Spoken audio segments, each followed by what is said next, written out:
Palavra da Verdade, com Hernandes Dias Lopes. Muito bem, meus irmãos, nós vamos dar início à nossa Escola Bíblica Dominical, desse dia 10 de dezembro de 2023, e convido você para abrir sua Bíblia comigo em Gênesis, capítulo 21, versos de 1 a 21. Gênesis, capítulo 21, versos 1 a 21.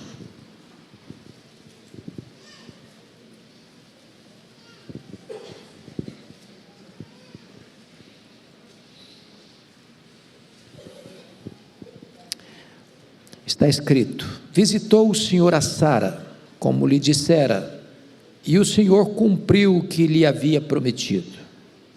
Sara concebeu e deu à luz um filho a Abraão, na sua velhice, no tempo determinado de que Deus lhe falara. Ao filho que lhe nasceu, que Sara lhe dera à luz, pôs Abraão o nome de Isaque. Abraão circuncidou a seu filho Isaque, quando este era de 8 dias, segundo Deus lhe havia ordenado. Tinha Abraão 100 anos, quando lhe nasceu Isaque, seu filho. E disse Sara: Deus me deu motivo de riso, e todo aquele que ouvir isso vai rir-se juntamente comigo. E acrescentou: quem teria dito a Abraão que Sara amamentaria um filho? Pois na sua velhice lhe dei um filho. Isaque cresceu e foi desmamado.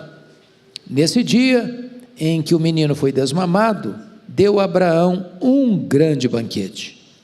Vendo Sara que o filho de Agar, a egípcia, o qual ela dera à luz a Abraão, caçoava de Isaque, disse a Abraão: rejeita essa escrava e seu filho, porque o filho dessa escrava não será herdeiro com Isaque, meu filho. Pareceu isso muito penoso aos olhos de Abraão por causa de seu filho. Disse, porém, Deus a Abraão: não te pareça mal por causa do moço e por causa da tua serva.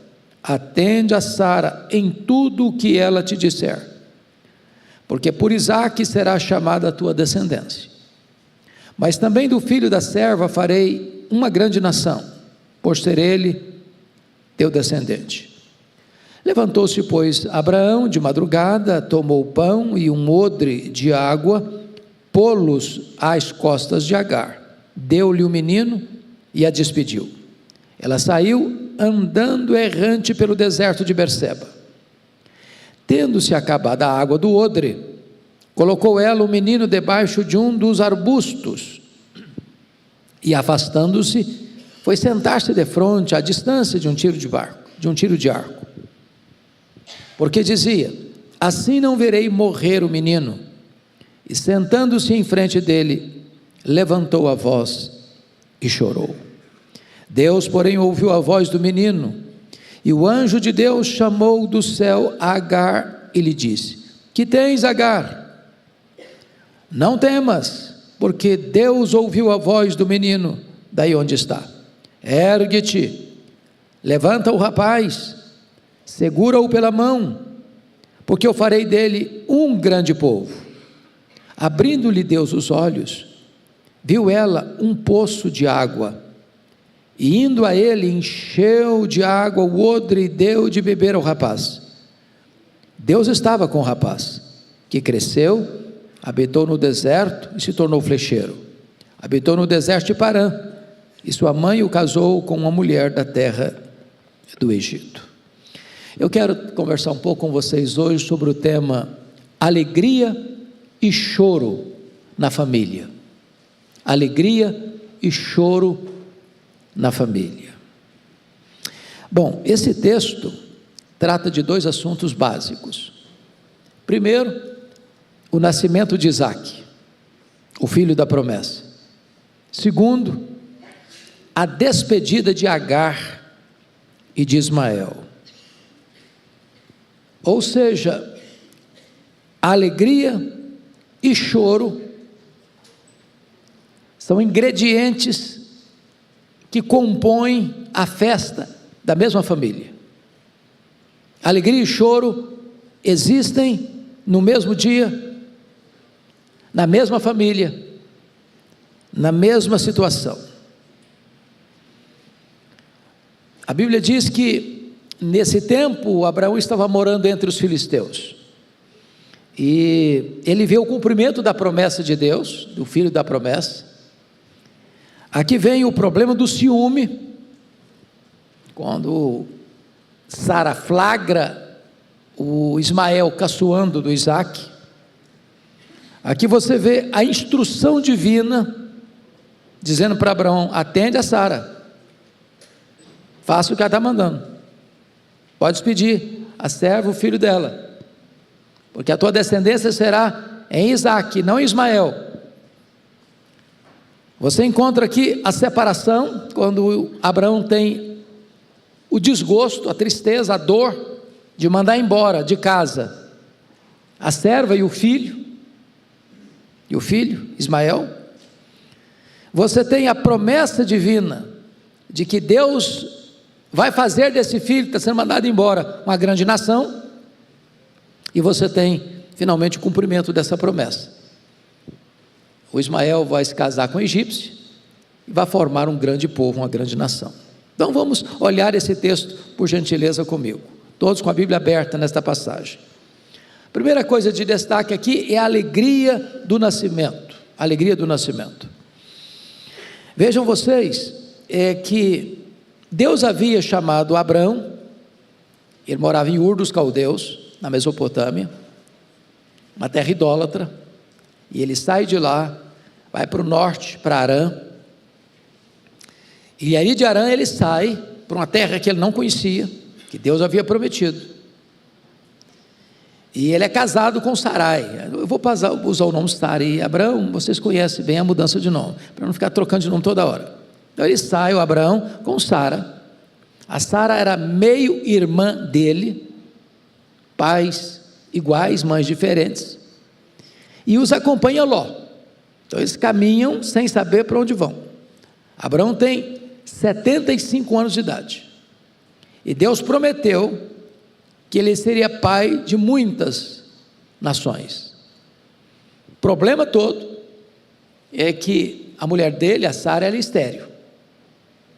Ele tem 75 anos, a Sara tem 65.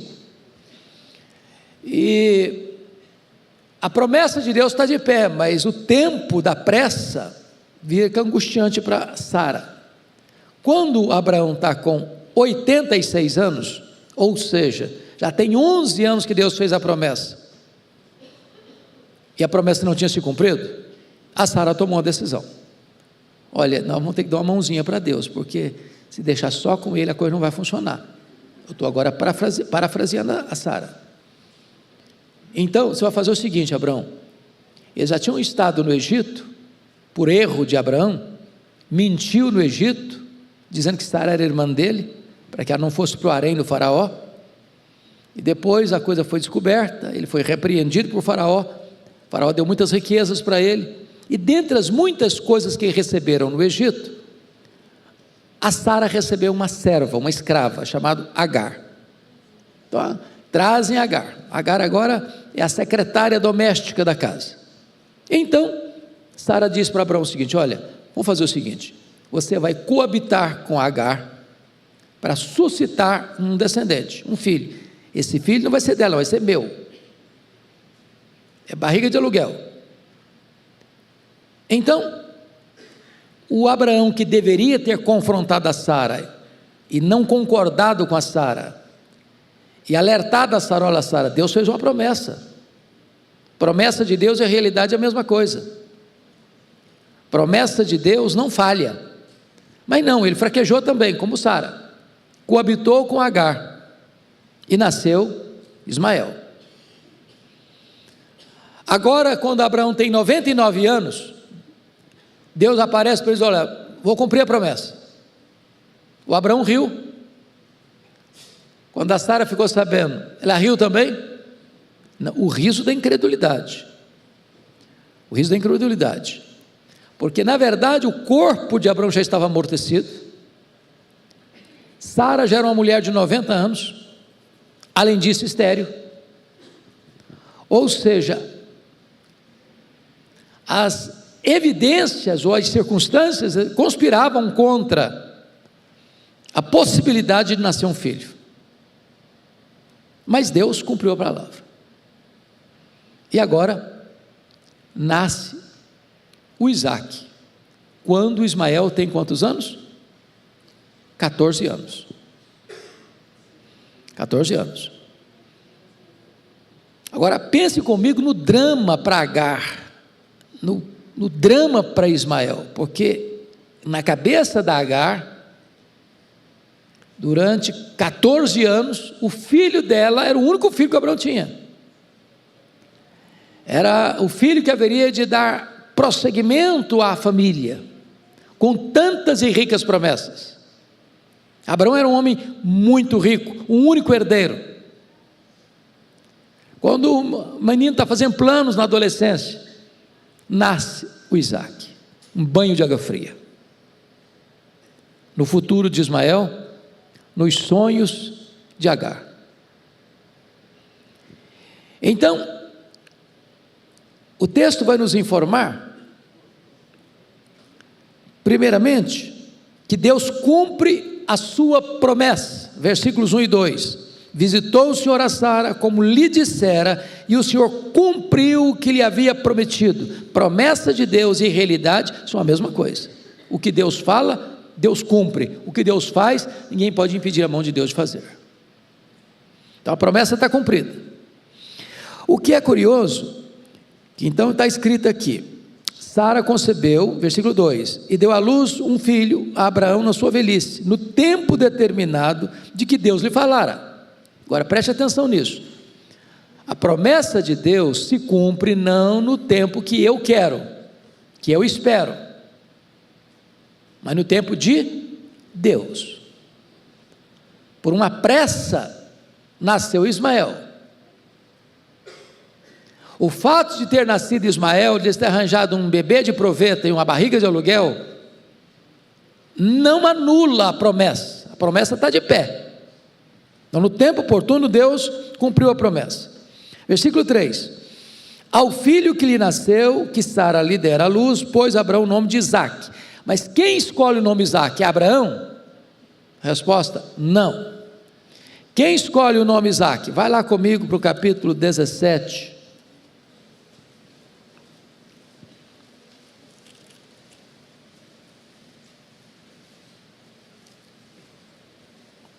Por gentileza.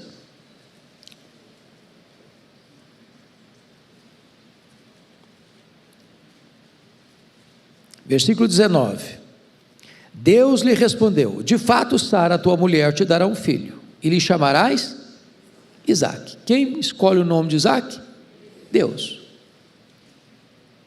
Agora, ao nascer o menino, o Abraão simplesmente ratifica, confirma, homologa o nome que Deus havia escolhido, pôs o nome de Isaque.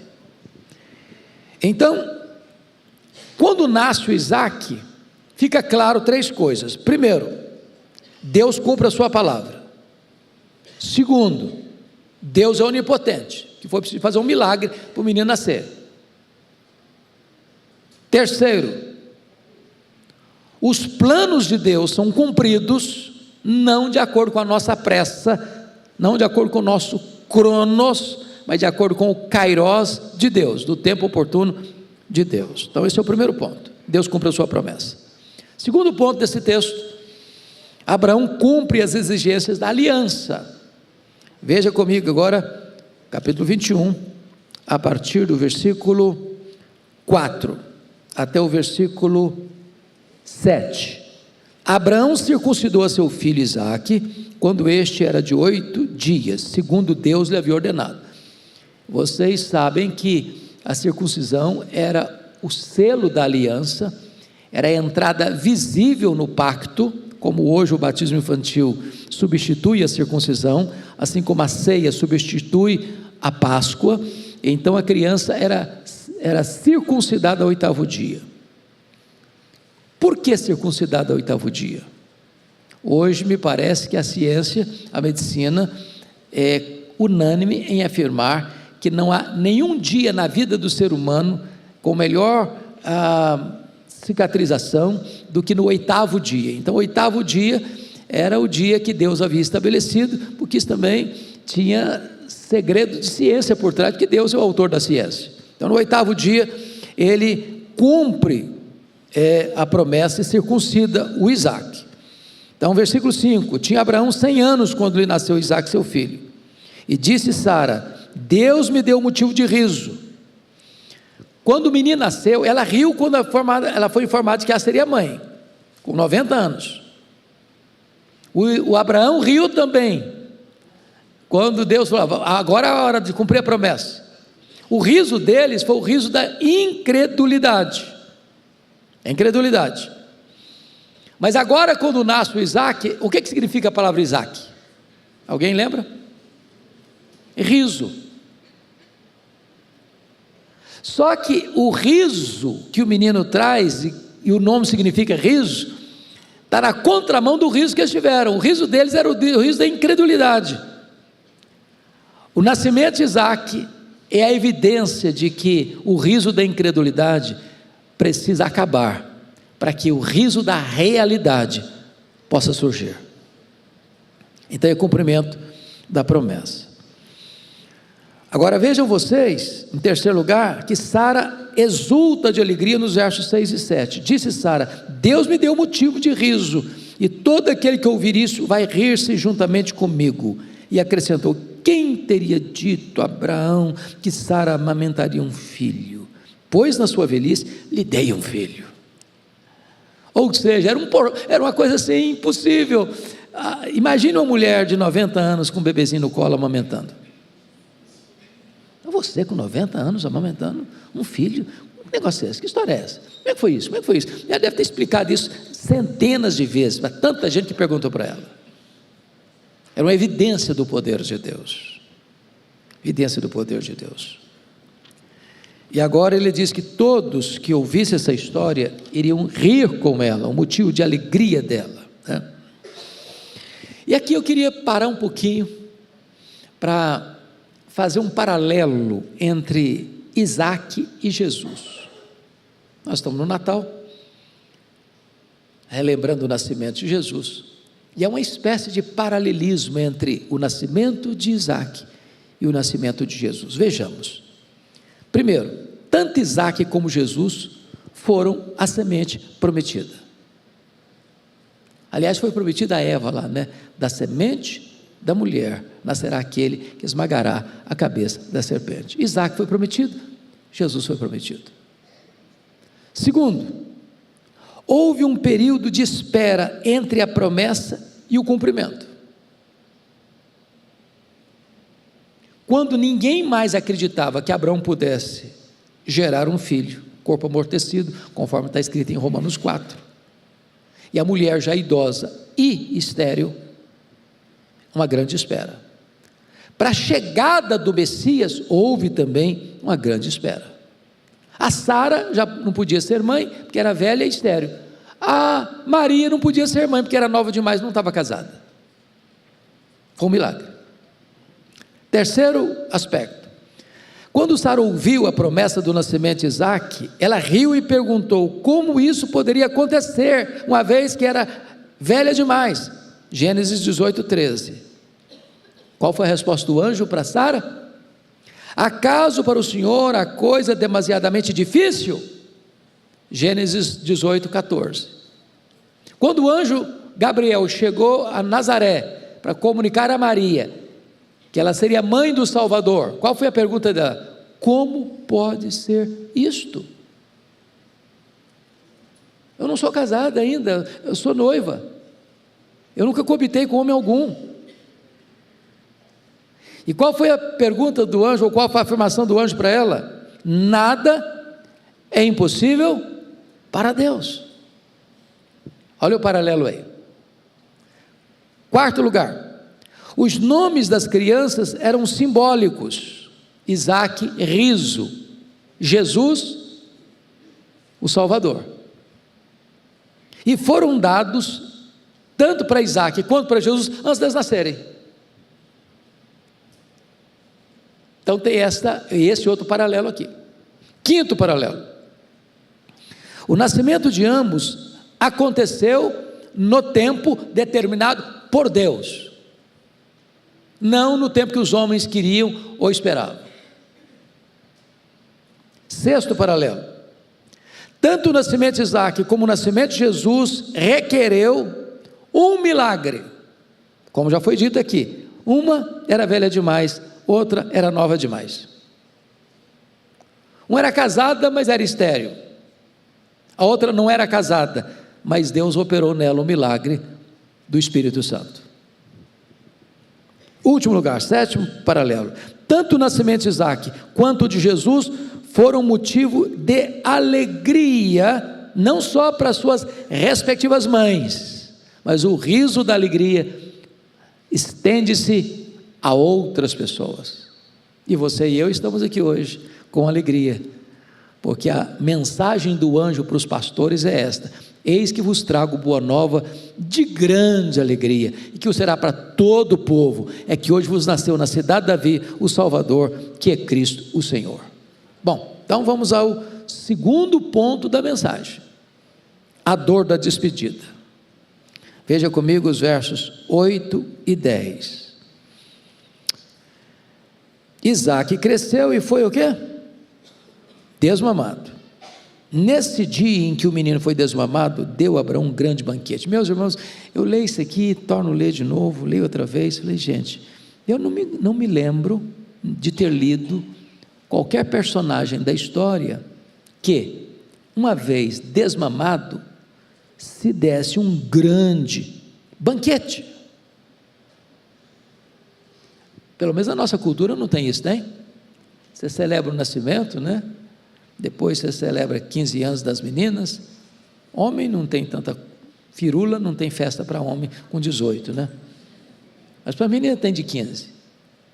Depois celebra casamento, depois celebra o nascimento dos filhos, a data de aniversário. Mas não conheço ninguém que faz um grande banquete porque o menino foi desmamado. Isso é no que dá, né? Ter filho aos 100 anos. Os estudiosos dizem que o menino amamentava 3 anos. Então quero fazer essa conta com vocês e fazer a seguinte pergunta: se o Isaac foi desmamado com 3 anos, quantos anos tinha o Ismael? 17 anos. 17 anos. Então, vamos ver aqui. Versículo 9: vendo Sara que o filho de Agar, a egípcia, o qual ela dera à luz a Abraão, caçoava de Isaque. E a palavra caçoava é uma palavra muito, muito, muito interessante. E a ideia aqui é tratar de forma maldosa. A Sara ficou muito enraivecida. Muito enraivecida. Porque às vezes as pessoas dizem que pai e mãe não devem interferir na briga de criança, e não deve mesmo, né? 2 crianças estão brincando.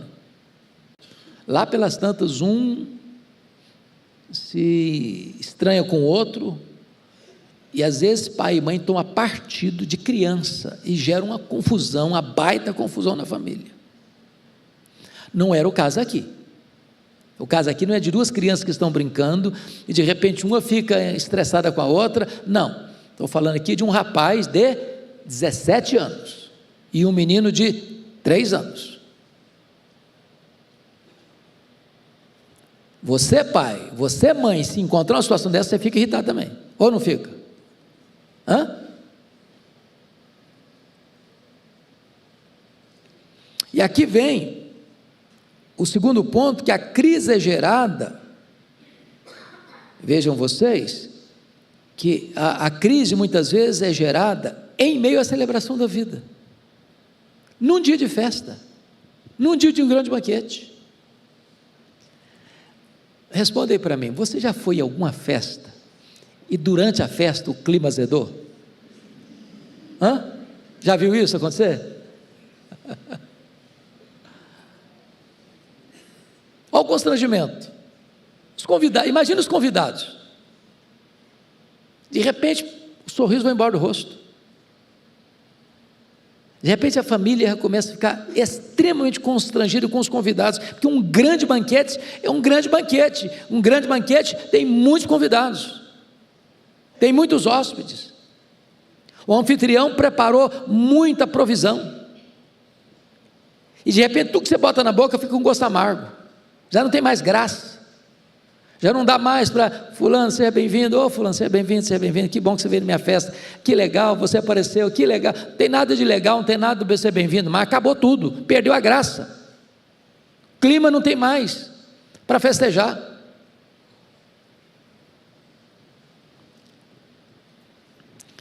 É curiosíssimo. E aí, veja o que aconteceu, versículo 10,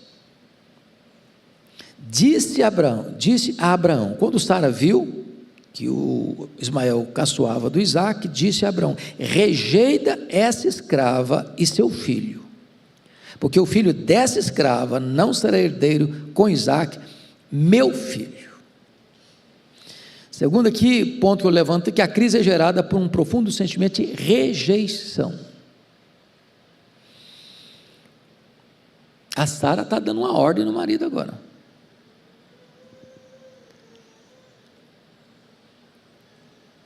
Quando Sara deu uma ordem para o marido, coabita com Agar, ela estava errada. O Abraão, ao fazer a vontade dela, estava também errado.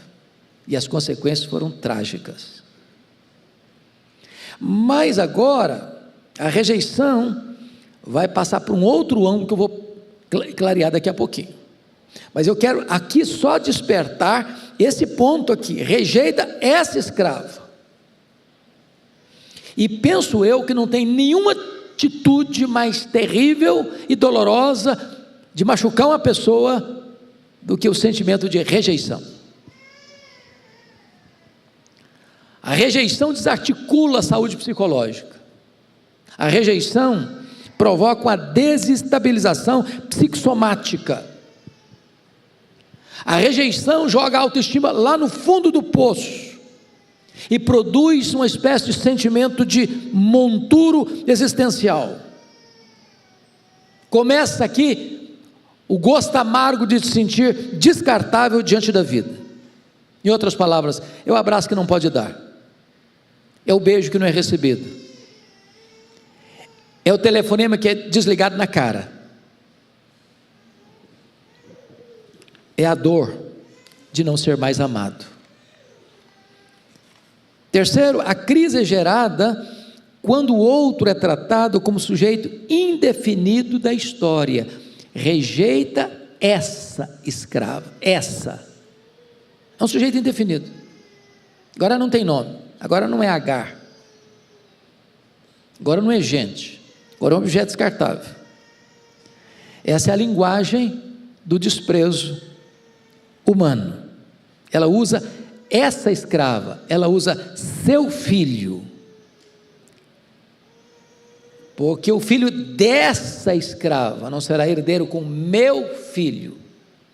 Quarto lugar, a crise é gerada quando a pessoa despedida se sente sem direito, sem vez e sem voz. Rejeita essa escrava. Agora é escrava.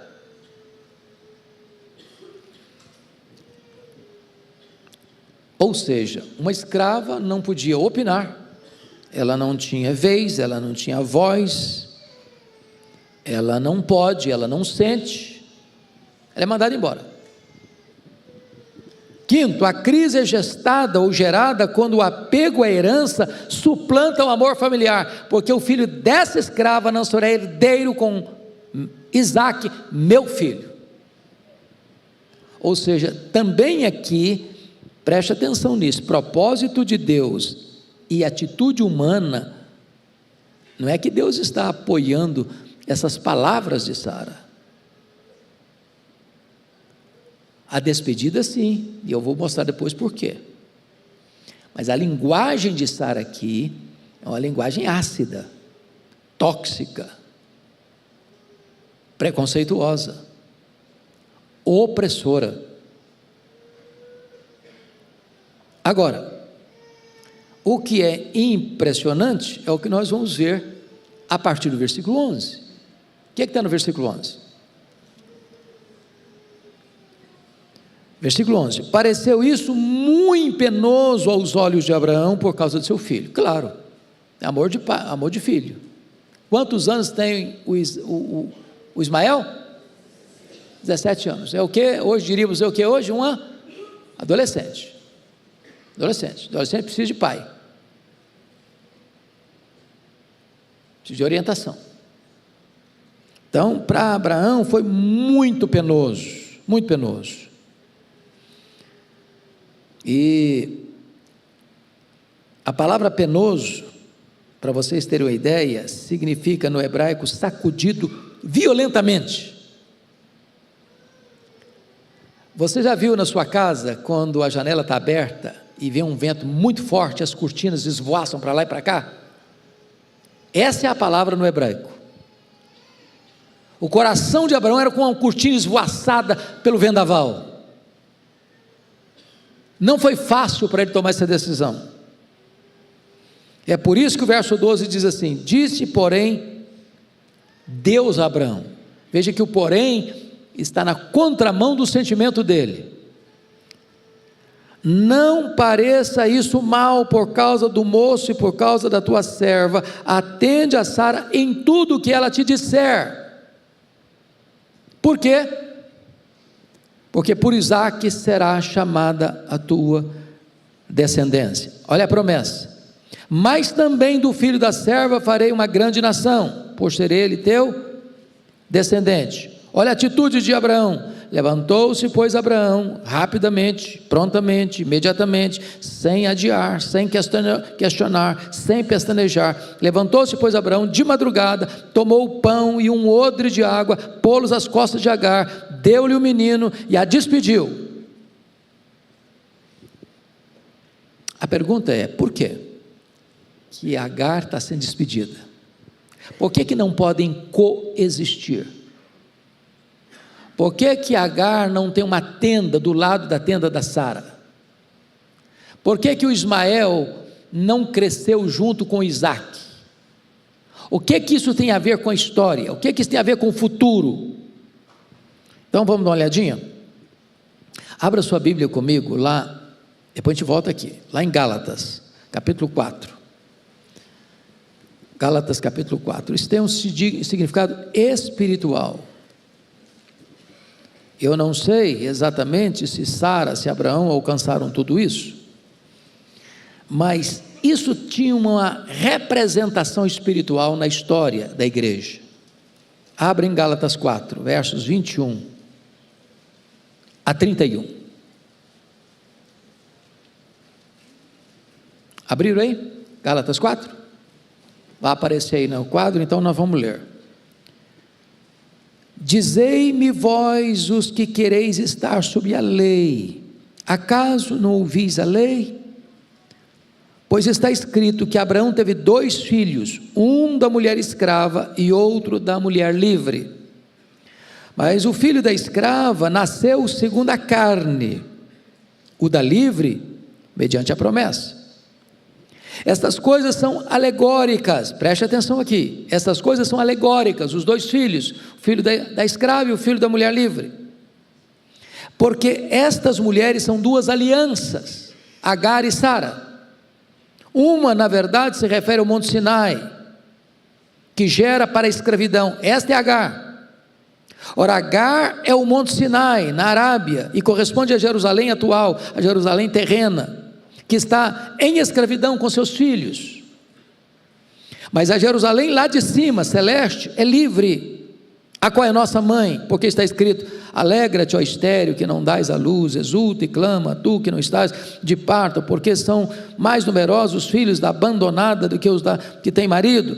Vós, porém, irmãos, agora está aplicando, sois filhos da promessa, como Isaque.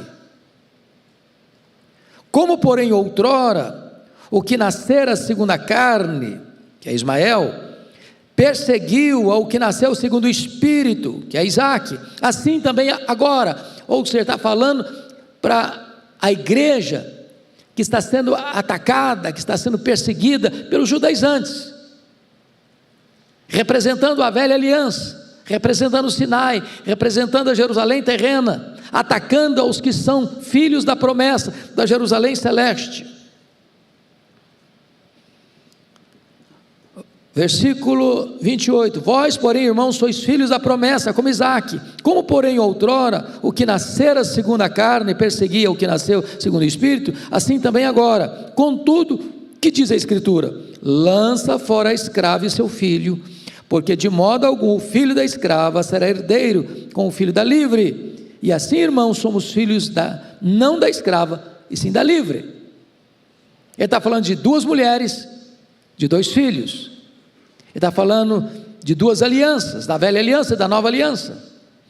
Ou seja, para que a nova aliança se estabeleça, a velha aliança tem que acabar. Para que você seja livre, a escravidão tem que terminar. Então, essas duas mulheres, esses dois filhos, são uma alegoria daquilo que haveria de acontecer ao longo da história da igreja. Mas abra aí um outro texto, só para a gente fechar esse assunto. Romanos capítulo 9, por favor.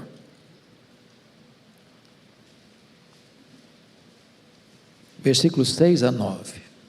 Romanos 9, 6 a 9. Vamos juntos.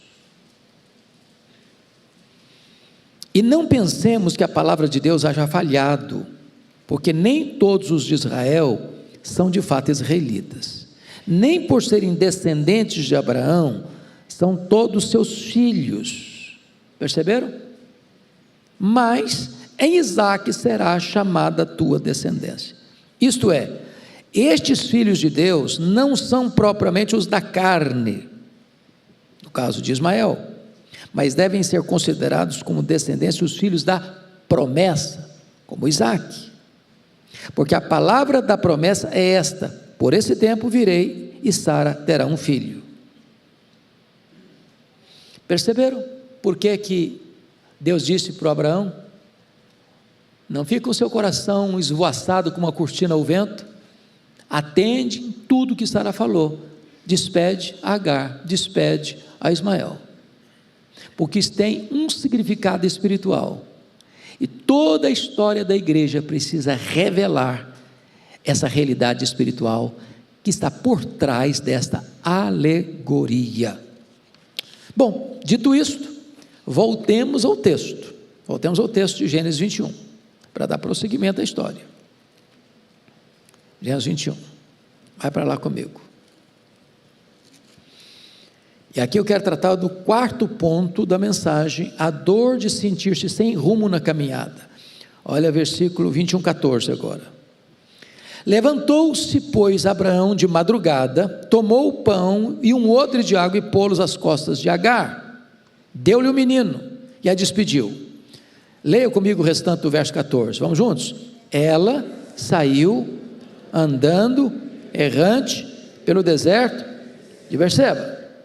Então, a primeira coisa é que ela saiu, e sair, irmãos, é ruptura, é quebra de vínculos, é despedida. Agora não tem mais espaço para ela. Ela sai na direção de lugar nenhum. Ela saiu. De que maneira? Errante. Ela não tem um destino.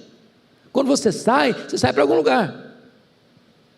Você sai de São Paulo para o Rio, para Belo Horizonte, para os Estados Unidos, para a Europa, para a Ásia, para a África, para o interior do estado. Ao sair, você sai com endereço.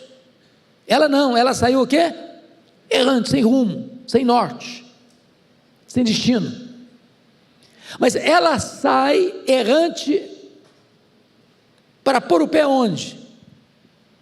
No deserto. E sabe, irmãos, deserto é perigoso, é seco, é árido, é ameaçador, é pronúncio de morte. Andar com um menino de 17 anos no deserto com pães e um odre de água. O que é um odre? Odre é um saco de couro. Não diz o texto o tamanho desse saco de couro. Com água. E deserto é lugar de sol causticante, areias esbraseantes, de sede implacável. Então, essa é a condição dessa mulher na saída, desesperadora. Mas qual foi a promessa que Deus deu a Abraão? Não temas, porque eu vou fazer desse menino uma grande nação. O que Deus está dizendo para Abraão? Fica calmo, que o menino não vai morrer. Se não tivesse essa palavra de Deus para Abraão, ele estaria desesperado: eu vou enviar meu filho para a morte. Mas aí vem o quinto ponto: a dor de esperar o que só faz desesperar. Olha o versículo 15 comigo, por gentileza, o que está escrito. Primeiro, o esgotamento dos recursos humanos diante da necessidade imediata pela permanência da vida. Leia o 15 comigo, por favor. Tendo-se acabado a água do odre, colocou ela, o menino, debaixo de um dos arbustos. Então vamos parar um pouquinho aqui.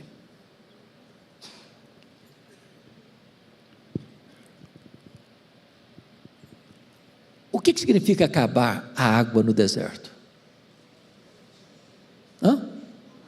Fim da linha, fim da vida. Ninguém consegue ficar num deserto sem água. É morte, é morte. Por isso que a atitude dela no verso 16 é esta: afastando-se, foi sentar-se defronte, à distância de um tiro de arco, porque dizia: assim não verei morrer o menino. E sentando-se em frente dele, levantou a voz e chorou. Você não encontra uma palavra de Agar até agora. A Bíblia omite, o narrador bíblico omite os sentimentos dela, ao ser despedida, ao ser descartada, ao ser mandada embora, a ter como herança da grande riqueza que o Abraão tinha, alguns pães e um odre d'água. A Bíblia não fala nada do que ela sentiu. Ela era uma escrava, não tem direito, não tem vez, não tem voz. E ela caminha certamente por um longo período, até esgotar a última gota d'água do odre. Os recursos estão terminados, a esperança morreu. E diz a Bíblia que ela bota o menino debaixo de um arbusto, como fosse o CTI, uma cama de um doente terminal, e ela senta, e não diz a Bíblia que ela ora, não diz a Bíblia que ela reclama, não diz a Bíblia que ela grita, só diz a Bíblia que ela fez o quê? Chorou. É a voz eloquente do desespero. Quando ela deve ter pensado e rondado o coração dela, tudo acabou. Tudo acabou. É a voz que só faz desesperar. Mas agora, louvado seja Deus, nós vamos encontrar o final lindo dessa história. A dor é curada. Não, antes disso, por favor, eu preciso ler o versículo 17. A incapacidade de ver Deus nas situações mais desesperadoras da vida. Por favor, leia comigo o versículo 17. Esse versículo é tão importante. Vamos juntos? Deus, porém, ouviu a voz do menino. E o anjo de Deus chamou do céu Agar e lhe disse: que tens, Agar? Não temas, porque Deus ouviu a voz do menino. Daí onde está? E eu pergunto: onde está a voz do menino? Não está registrada. A Bíblia não diz. O que o menino disse? Eu não sei. Talvez diz: mamãe, me ajude. Mamãe, estou morrendo. Ou talvez nem isso. Talvez ele não tivesse força para gritar. Talvez ele estivesse no estertor da morte, lábios rachados, talvez apenas balbuciando: no que ele pensou as últimas palavras da vida. Que coisa incrível! Deus escuta até gemido, Deus escuta até pensamento, Deus escuta a voz que não foi articulada. O que tem do lado de cá? Uma mãe chorando. O que tem de lado de lá? Um filho morrendo. O que tem acima? O Deus Todo-Poderoso, capaz de reverter uma situação humanamente irremediável.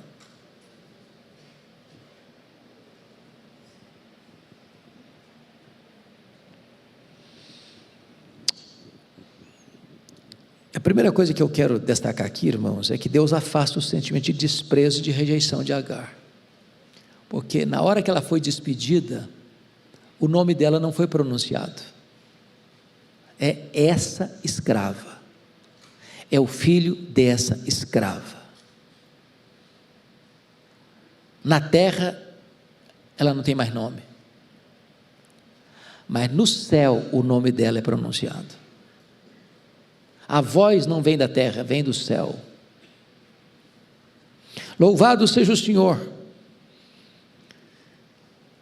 Deus, porém, ouviu a voz do menino, e o anjo de Deus, eu quero chamar a sua atenção para esse ponto aqui. O anjo de Deus, que está no verso 17, está o anjo, não um anjo, e anjo está com letra maiúscula.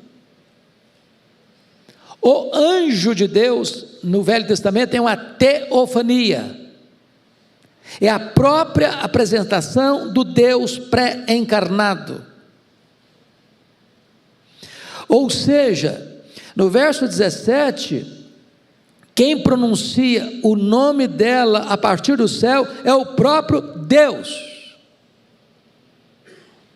Quando Deus pergunta para ela assim: o que tens, Agar? Sabe o que Deus está dizendo? Não tem nada que machuca mais, irmão, que você ser descartado, rejeitado, jogado fora, e você não ter direito nem de vez, nem de voz, de falar nada. Está com o peito abafado. O que Deus está falando para ela? Desabafa, filha, põe para fora. O que tens? Fala, grita, expõe, se manifeste, expresse. Que tens, Agar?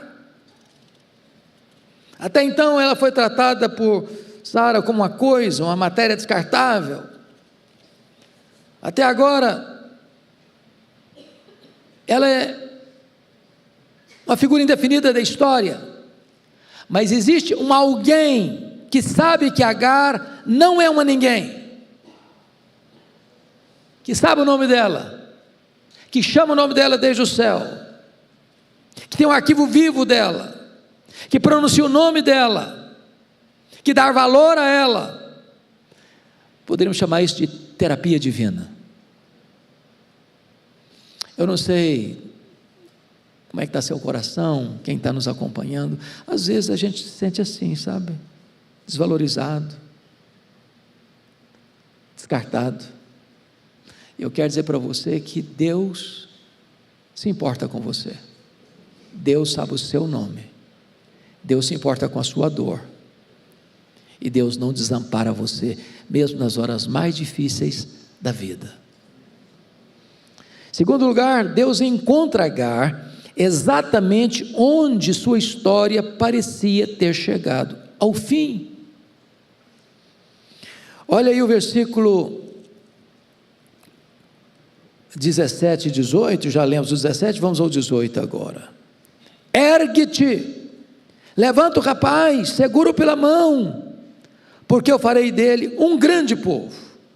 O que eu acho incrível é que Deus poderia ter dito isso para Agar lá no dia que foi despedida do Abraão lá.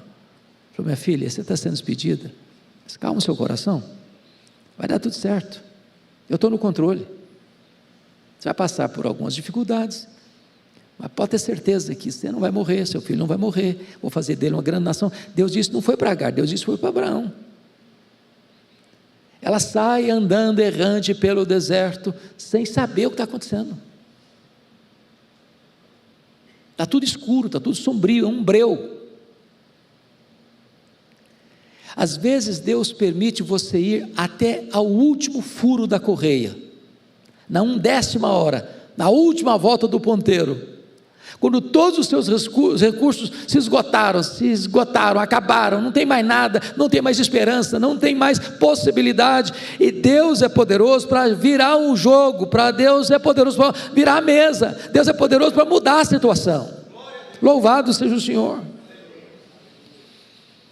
E aqui notem comigo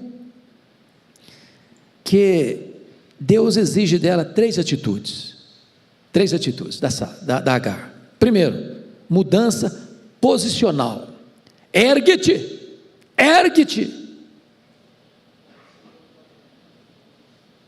Porque às vezes a postura física, irmãos, é um resultado da postura emocional. Você já jogou a toalha, você não acredita mais, você já desistiu. Então você precisa levantar. Posição de combate, posição de jornada. Ergue-te.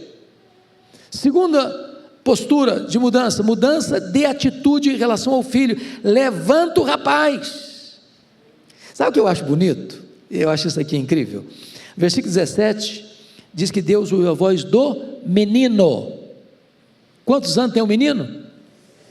17. Você não chama um rapaz de 17 anos de menino. E de vez em quando eu escuto na igreja assim: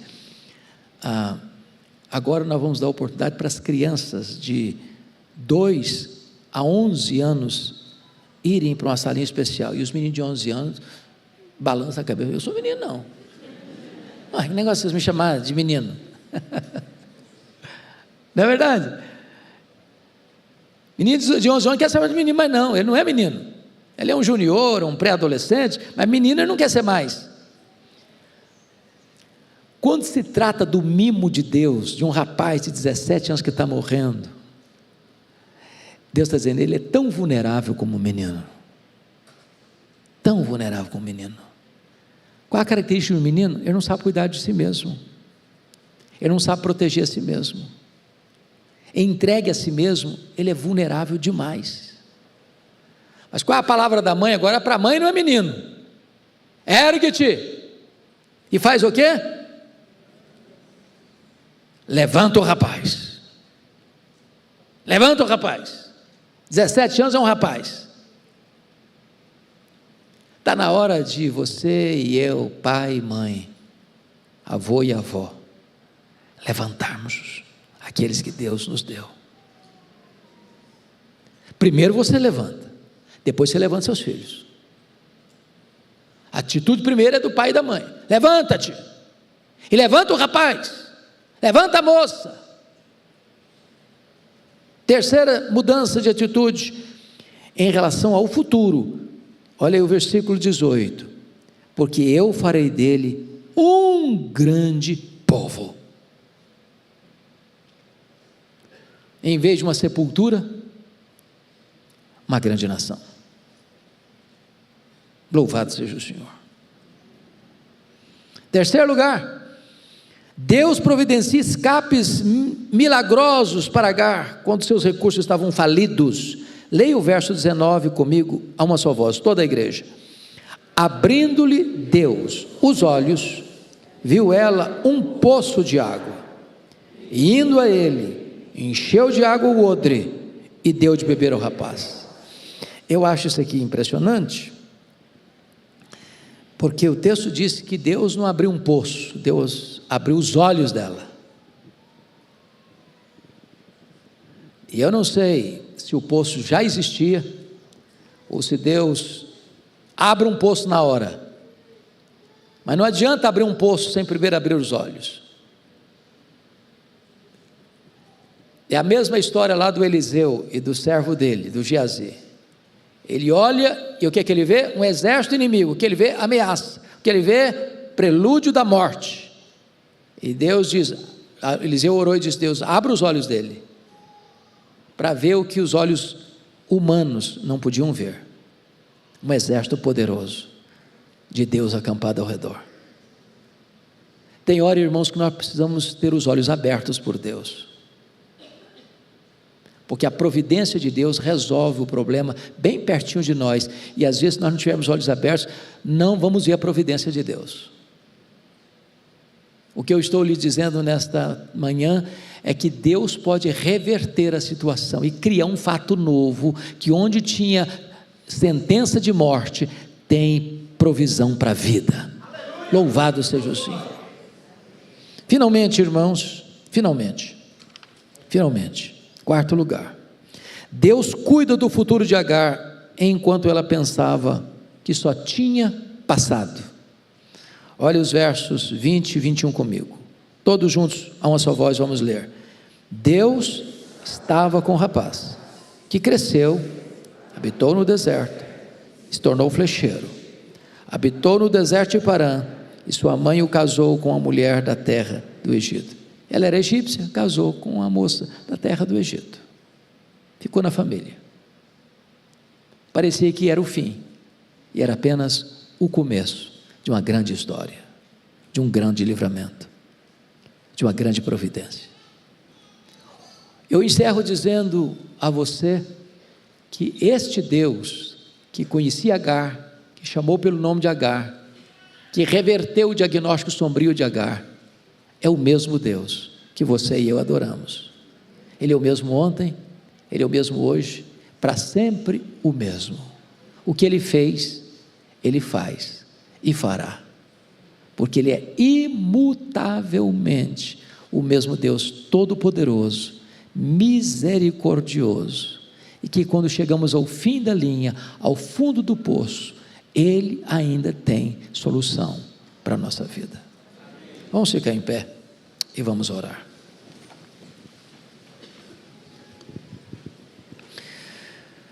Receba a nossa gratidão, ó Deus, pela Tua palavra. Hoje, quando nós comemoramos o dia da Bíblia, e quando hoje abrimos a Bíblia, e quando hoje lemos a Bíblia, e quando hoje meditamos na Bíblia, nós encontramos um tesouro inesgotável, uma mina que quanto mais se cava, mais tesouros aparecem. Ah, Deus, abre os olhos da nossa alma, para vermos a grandeza da Tua bondade, e rogamos-te, Senhor, para que diante das lutas, dos desafios, dos encontros e desencontros, das alegrias e choros na família, possamos encontrar em Ti alento para o nosso coração, resposta para as angústias da nossa alma, e que possamos confiar que mesmo quando não vemos uma saída, Tu tens uma saída, mesmo quando o cenário está totalmente escuro, Tu acendes a lâmpada da Tua providência. Louvado seja o Teu nome, em nome de Jesus, amém.